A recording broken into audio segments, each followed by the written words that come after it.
Assalamu alaikum warahmatullah. Yan uwa barkanmu da yau, barkanmu da sake saduwa da ku a cikin wannan sabon bidiyo.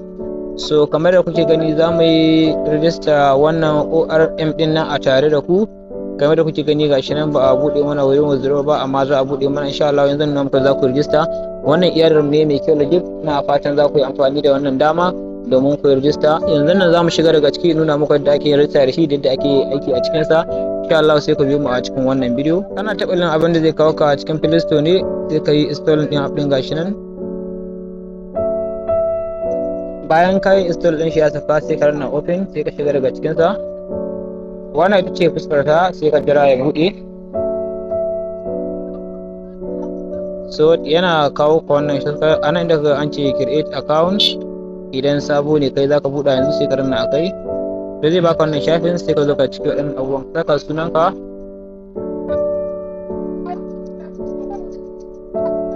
a saka email address. Bayan ka saka suna, ka saka email address, so me za ka yi a nan wajen? A nan da kuke gani an sa wannan your referral user din nan, za ka ƙirƙiri naka referral ne na kanka, sai ka rubuta kamar da kuke gani.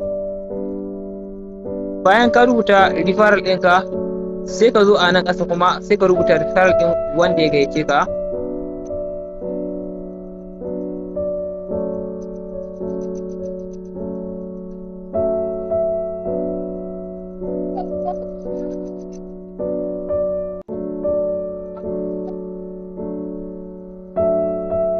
Kamar da kuke gani wannan shine referral ɗin wanda ya gayyace ni na saka.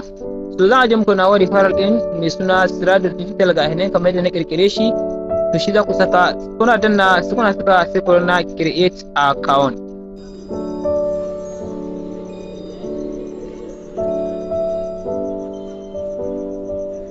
Yawa gashi nan register ya riga yayi successfully, sai ka bashi allowed.